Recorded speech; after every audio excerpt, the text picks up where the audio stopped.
পোশাক শ্রমিকদের ন্যূনতম মজুরি 12,500 টাকা নির্ধারণ করল সরকার। বকেয়া বেতনের দাবিতে মহাসড়ক অবরোধ করে রেখেছে পোশাক শ্রমিকরা। If you own clothes that were made in Bangladesh, this is where they come from. The Bangladesh ready-made garment sector is huge. Bangladesh's garment industry is second largest clothing exporter in the world after China. কোনো মাসে বেতন ঠিক মতো দেয় না, আমরা বেতন চাইলে আমাদেরকে হুমকিজনক কথা বলা হয়। বেতন দিব না, 6 মাসের বেতন দিব না, ওরা বেতন দিতে পারবো না। আপনি ইতালি, স্পেন, ইউকে কিংবা ইউরোপের কোনো দেশে যদি যান,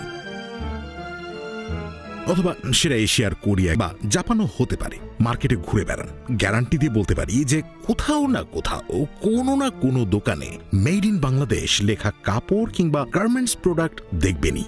সুইডেনের H&M, আয়ারল্যান্ডের প্রাইমার্ক, স্পেনের ইন্ডিটেক্সের মতো বড় বড় কোম্পানি আমাদের থেকে প্রোডাক্ট নেয়। সে প্রোডাক্টগুলো চলে যায় ক্যালভিন ক্লাইন, টমি হিলফিগার, জারার মতো ব্র্যান্ডের আউটলেটে।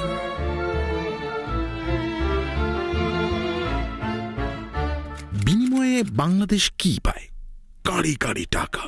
আমাদের ছোট্ট দেশটা ওয়ার্ল্ডের সেকেন্ড লার্জেস্ট গার্মেন্ট এক্সপোর্টার।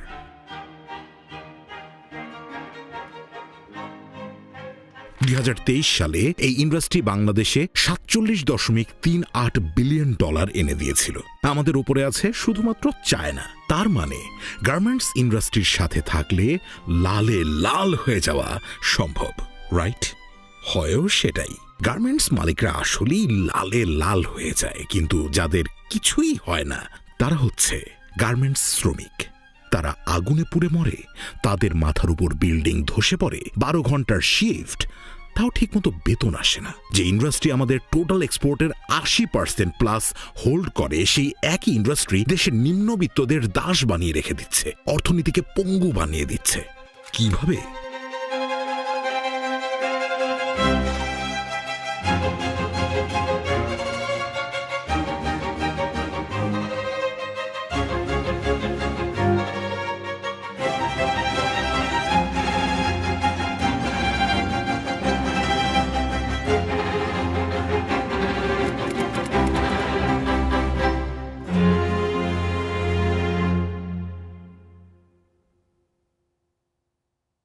সত্তর আর 80 দশকে আমাদের গার্মেন্টস ইন্ডাস্ট্রির ইয়ার্ন, ফ্যাব্রিক থেকে শুরু করে প্রায় সকল অ্যাক্সেসরিজ আসতো বাইরে থেকে। দেশে জাস্ট কাট, মেক, ট্রিম বা CMT অপারেশন চলত। 1977 সালে দেশ গার্মেন্টস প্রতিষ্ঠার মধ্য দিয়ে আমাদের গার্মেন্টস ইন্ডাস্ট্রি একটা চেহারা নেওয়া শুরু করে। সাউথ কোরিয়ার ডাইউ আসে দেশ গার্মেন্টসের সাথে। এরপর রিয়াজ গার্মেন্টস প্রথম শার্ট এক্সপোর্ট করা শুরু করে। আর এরপর হুট করে সবাই বুঝতে পারে যে এই দেশে প্রোডাকশন লাইন বসালে একটা লাভ আছে। কি সেটা? লেবার কস্ট কম। শুরু হয় এক রেভলিউশন।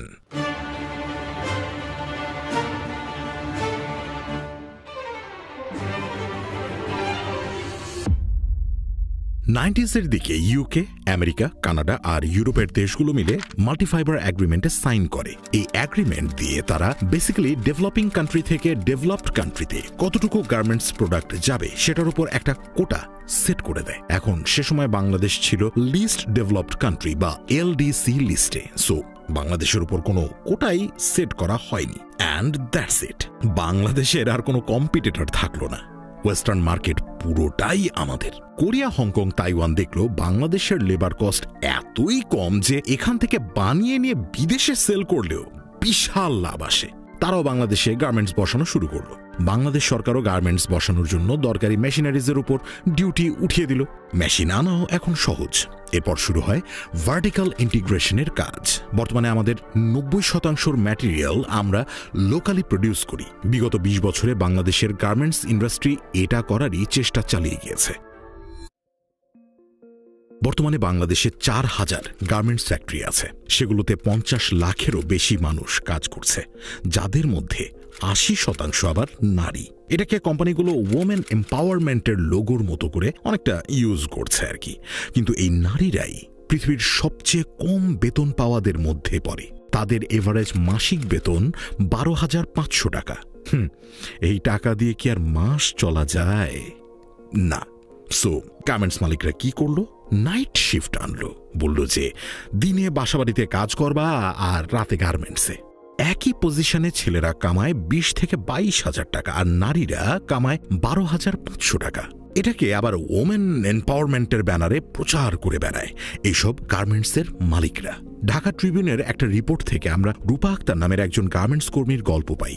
32 বছরের এই নারী দিনে 10 থেকে 12 ঘন্টা ডিউটি করেন সাভারের এক গার্মেন্টসে। রিসেন্টলি তার ব্লাড ইনফেকশন ধরা পড়েছে। ডাক্তার বলেছে রেগুলার চেক আপের জন্য।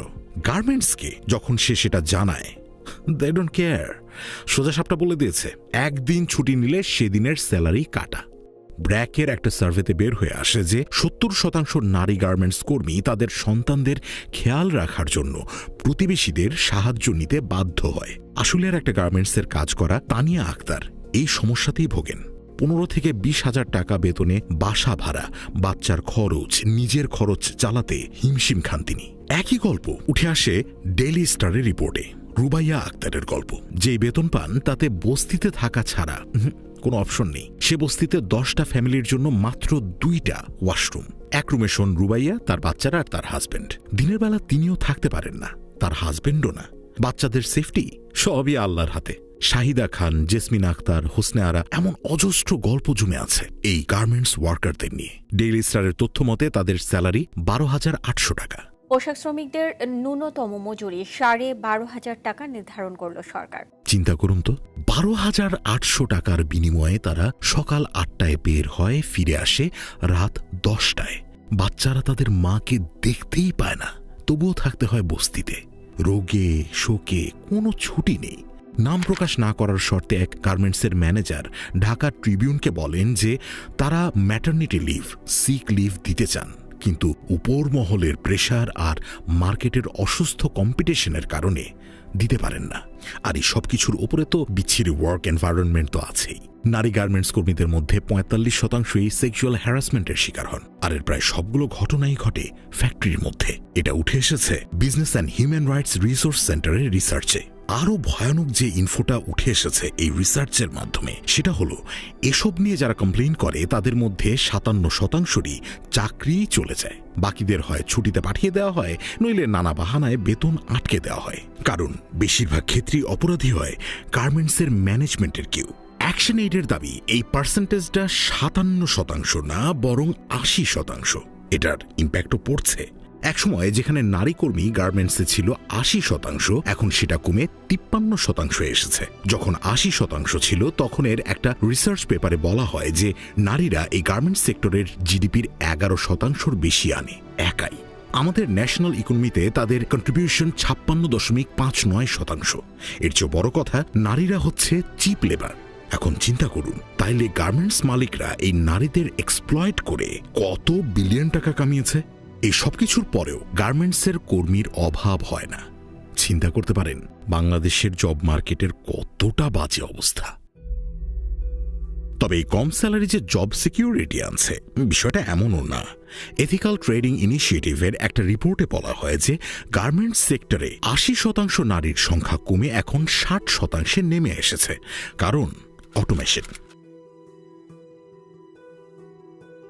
কোম্পানিরা এখন আর ওই 12,500 টাকা স্যালারি দিয়েও মানুষ রাখতে চাচ্ছে না। স্পেশালি জ্যাকওয়ার্ড মেশিন আসার পর এখন কোম্পানিগুলো স্পেসিফিক্যালি পুরুষ কর্মী নিচ্ছে, কারণ এই মেশিনে বেশ ভালো পরিমাণে ফিজিক্যাল লেবার চায়। 2023 সালে প্রকাশিত একটা রিসার্চ পেপার তাই দাবি করে যে এই সেক্টর আবার রিমাস্কুলিনাইজেশনের দিকে যাচ্ছে। তবে এটাও কিন্তু কনসার্নের জায়গা না। আমাদের কাছে হিউম্যান ইম্প্যাক্টটা ফার ফার গ্রেটার। বর্তমানে দেশে 4 লাখের অধিক গার্মেন্টস কর্মী মিনিমাম 4 মাসের বেতন ছাড়া আছেন। বকেয়া বেতনের দাবিতে মহাসড়ক অবরোধ করে রেখেছে পোশাক শ্রমিকরা। জেনারেশন নেক্সট লিমিটেডের কাছে প্রায় 3 মাসের বেতন বকেয়া তাদের। হাসিনা রেজিম পালিয়ে যাওয়ার পর তার সাথে পালিয়েছে অনেক গার্মেন্টসের মালিক, লুট হয়েছে অনেক ব্যাংক। বিশাল বিশাল মেগা প্রজেক্ট করতে গিয়ে দেশের রিজার্ভের বেজেছে 12টা। গার্মেন্টস মালিকরা তো নাই, সরকারও তাই চাইলেই এসব গার্মেন্টস অধিগ্রহণ করে বেতন দিতে পারছে না। আগে আন্দোলন চলতো বেতন বাড়ানোর জন্য, এখন বেতন নাই। আর যেসব গার্মেন্টস টিকে আছে তারা ভয়ে ভয়ে আছে যে কোনো দিন ব্যবসা বন্ধ করতে হবে। দেশে কোনো সরকার নেই, কে আসবে সামনে কেউ জানে না। কারেন্সির অবস্থা খুবই বাজে, যে কোনো সময় বড় অরাজকতা হওয়ার সম্ভাবনা রয়েছে। এমন অবস্থায় কোনো বিদেশি ইনভেস্টরই বা বাংলাদেশে টাকা কেন ঢালতে চাইবে? এই সুযোগে ভিয়েতনাম, লাওস ক্লায়েন্ট নিয়ে চলে যাচ্ছে, বাংলাদেশ জাস্ট বসে বসে দেখছে।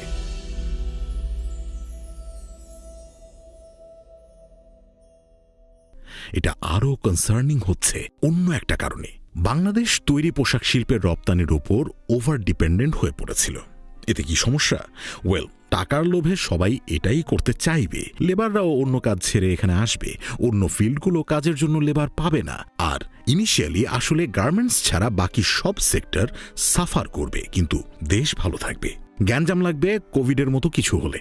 দেখেন, গার্মেন্টসের উপর ওভার রিলায়েন্সের কারণে আমাদের অন্য ফিল্ড দাঁড়াতে পারেনি।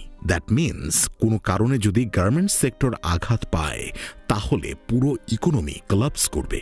এই যে একটা সেক্টরের উপর ওভার রিলায়েন্স, এই জিনিসটাকে বলা হয় ডাচ ডিজিজ। লাকিলি আমাদের ফ্রিল্যান্সার আর প্রবাসীদের কল্যাণে কোভিডের টাইমে আমরা চোর বাঁচা বেঁচে গিয়েছি। বাট আমাদের ইকোনমি এখনো ডাইভার্সিফাইড না, এখনো গার্মেন্টসই মেজর এক্সপোর্ট। সো সেফ জোনে আমরা কিন্তু এখনো আসিনি। এই জন্যেই দেখবেন 2 দিন পর পর আমাদের কান্নাকাটি ছুটে যায় ভিয়েতনামকে নিয়ে।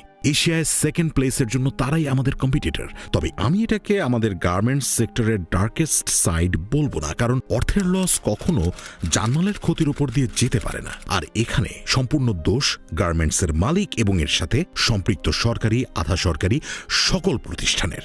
দেখুন, আপনার বিজনেসে প্রফিট আনতে হলে ডানে বামে অনেক ফালতু খরচ আপনাকে বাদ দিয়ে দিতে হবে, কিন্তু প্রফিটের লোভে কস্ট কাটিং করতে করতে আমাদের গার্মেন্টসের মালিকরা এমন অবস্থা করে ফেলেছে যে গার্মেন্টস শ্রমিকদের অবস্থা এখন আসলে আগের আমলের দাসদের চেয়ে খুব একটা ভালো না। BIDA, DIFE, DOE, FSCD, EPB, NBR, BGMEA এবং আরো অনেকগুলো নাম আছে। একটা গার্মেন্টস ফ্যাক্টরি বসাতে হলে আপনার এতগুলো প্রতিষ্ঠান থেকে অ্যাপ্রুভাল নেওয়া লাগবে। এরা প্রত্যেকেই এক একটা সেফটি মেজারমেন্ট হ্যান্ডেল করে, কিন্তু রানা প্লাজা ধসের কাহিনী এখনো আমাদের মনে আছে।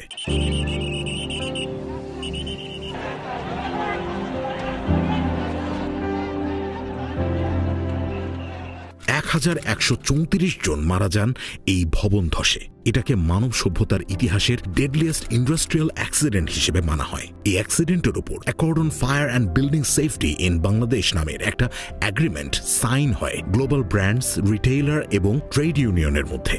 তারা আসলে বাধ্য হয় সাইন করতে, কারণ ডেথ টোলের কথা বিশ্ব যখন জানতে পারে তখন বাংলাদেশ থেকে বের হওয়া গার্মেন্টসকে ওয়েস্টের মানুষরা ব্লাড ক্লথ বলা শুরু করে। আর সেই কারণে ব্র্যান্ডগুলো চরম রকমের চাপে পড়ে যায়। সো তারা এই অ্যাগ্রিমেন্ট করে নিজেরা টিম বানায় চেক করতে অ্যান্ড এনশিওর করতে যে সব রকমের সেফটি প্রোটোকলস মানা হচ্ছে কিনা। 110 inspectors in the Accord team are working long days. 200 factories are being inspected every month, and by the end of September 2014 we will have inspected more than 1,600 factories and prepared recommendations for the repairs of dangerous factories.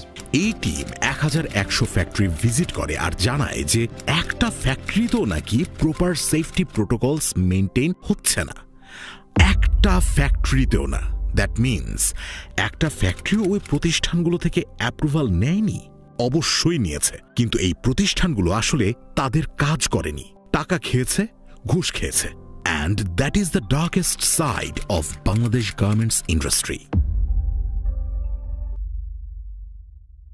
আমাদের এখানে বানানো product ইউরোপে $50 থেকে $60, কখনো কখনো $1000ও বিক্রি হয়, কিন্তু যারা এটা বানায় তারা মাসে $100ও স্যালারি পায় না। তাদের জানের কোনো নিরাপত্তা নেই, কাজেরও নিরাপত্তা নেই। বাংলাদেশ গার্মেন্টস ইন্ডাস্ট্রির ফেস হচ্ছে নারীরা, কিন্তু তারাই পায় সবচেয়ে কম বেতন। নাই কোনো মাতৃত্বকালীন ছুটি। ইনফ্যাক্ট এমন স্টোরিও আছে যে প্রেগনেন্ট হলে চাকরিই চলে গিয়েছে। প্রতি বছর 100-র বেশি ছোটখাটো দুর্ঘটনা তো ঘটছেই, তাও বেশিরভাগ ফ্যাক্টরিতে কোনো ইমার্জেন্সি এক্সিট নেই। এমন গল্পও এসেছে যে প্রোডাকশনের সময় দরজা বন্ধ করে দেয়া হয় যাতে কেউ বের না হতে পারে। হ্যাঁ, এই গার্মেন্টস সেক্টর বাংলাদেশের ইকোনমিক ব্যাকবোন দাঁড় করিয়েছিল একটা সময়, কিন্তু এর উপর ওভার ডিপেন্ডেন্স আমাদের ভেঙেও দিতে শুরু করে দিয়েছে। আর যদি দুর্নীতি এবং বাটপার মালিকদের হাত থেকে এই সেক্টরকে বের করে নিয়ে আসা না যায়, তাহলে খুব অল্প সময়ের মধ্যেই আমরা এই $1 বিলিয়ন ইন্ডাস্ট্রি হারিয়ে ফেলব। And always remember, behind every silence, there is a story.